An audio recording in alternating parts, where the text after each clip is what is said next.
24 hours. Joining us now to discuss, former Homeland Security Secretary Jeh Johnson, and joining us now from Jerusalem, writer and political analyst Arieh Kovler. He spent time at a bomb shelter with his family after the rocket sirens started going off. Arieh, I want to start with you. Can you describe what it's been like the last 48 hours on the ground there?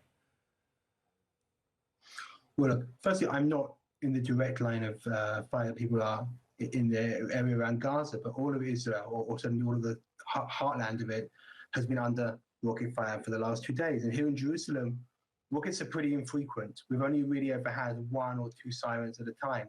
On Saturday, in the Jewish festival of Simchat Torah, the barrages were pretty much constant the entire morning. You know, we have a toddler, a 2-year-old, and we told him it was a game. That when the music plays outside, you have to run to the office. We did pretty well because by the end, he was asking for more music. But we managed to keep a brave face. Yeah, to have to tell your toddler that to go to shelter is a game really says it all. Secretary Johnson, to you, if you could just help us put this in perspective. We keep saying about somewhere around right now, and it may go up, 700 Israelis killed in these attacks. Put that in the context of America post 9/11, because it is such a small country. 700 is a huge number. For Israel, the state of Israel, 700 is a huge number. On 9/11, we lost 2,977. I agree with the Prime Minister that this attack on Saturday alone was Israel's 9/11. It was the worst single-day terrorist attack in that nation's history. I almost think that it over-dignifies it to refer to it as a war. This is terrorism. It's just out-and-out terrorism. And the initial wave of rocket attacks was somewhere between 2,000 and 3,000 in the space of just minutes or an hour on Saturday morning.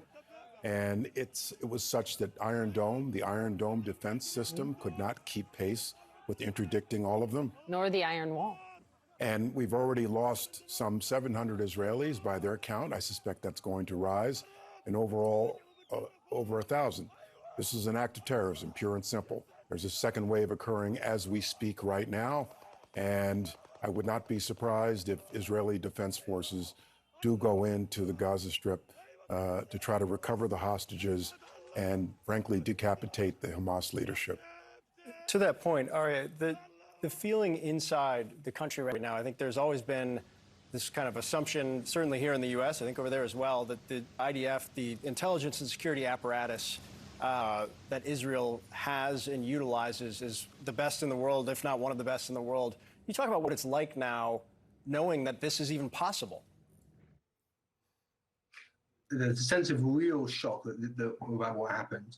The failures both in intelligence and in readiness. It wasn't just that nobody knew this was coming. It was that no one had a plan for if it did happen. So, you know, intelligence can fail. You could not know something is going to happen. But it just seemed like there was no readiness whatsoever. It took, you know, Hamas terrorists entered Israel at 7 a.m. on Saturday. It took some 12, 14 hours in some cases before the military arrived. And Israel is a tiny country. There were stories of people, retired military officers, getting in their cars from Tel Aviv and driving themselves to go and rescue people. And they got there hours before the IDF did. There was a lot of head scratching, a lot of shock, a lot of disappointment, and general bafflement. How is it that Gaza seems to have had no troops around it? You know, eventually we're going to have to get to the bottom of what happened. That is the question. How is that the case, not only on the Israeli intelligence side, but also on the West, on the United States? Here's what National Security Advisor Jake Sullivan said 10 days ago. This was about the Middle East on September 29th.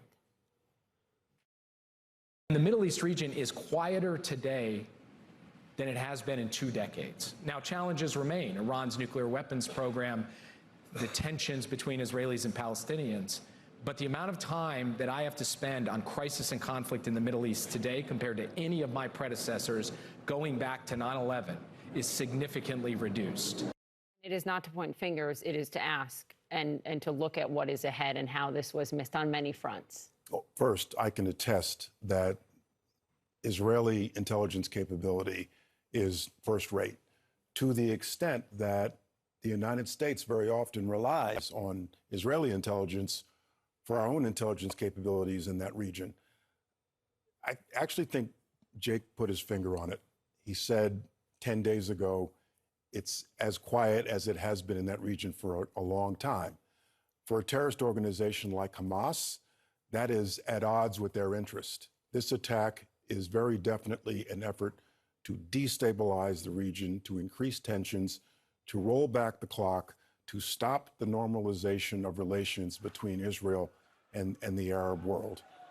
And so this is the nature of terrorism, to disturb the peace, to stir up violence, to stir up passion, emotion, to cause death and destruction.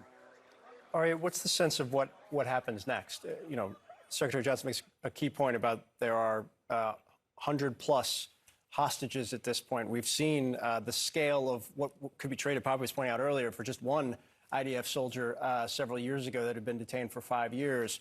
What happens next? What are the expectations right now within Israel? It still hasn't fully sunk in Israel. People are beginning to get the names of people who were killed. They're beginning to figure out who was taken by looking at videos. And the Israeli government has not been on top of updating families as to those situations. It's pretty clear that there's going to be some kind of grand operation in Gaza, I think, both for the fact that people expect a rescue attempt and the fact that there's just a kind of political inexorability to it. But it's not at all clear that such an operation would be successful. Already we're hearing reports today that Hamas is claiming, and who knows if this is true, that Israeli airstrikes on Gaza are killing some of the Israeli hostages. Again, those could be lies, but it just shows the challenges that Israel is already facing in its operations to try and rescue those people. One thing on the other side is that a lot of Israel's policy and military posture towards Gaza and the West Bank has been predicated on avoiding there being any hostages taken at all. And operations are planned to make sure that no one could possibly be captured under any circumstances. Some of that calculus may also shift, because once there are 100, 150 hostages, then maybe there'll be a bit more of a balance to the decisions taken. All right. There's so many questions that remain outstanding. Arieh Kovler, Jay Johnson, we appreciate it. Thanks so much for your time.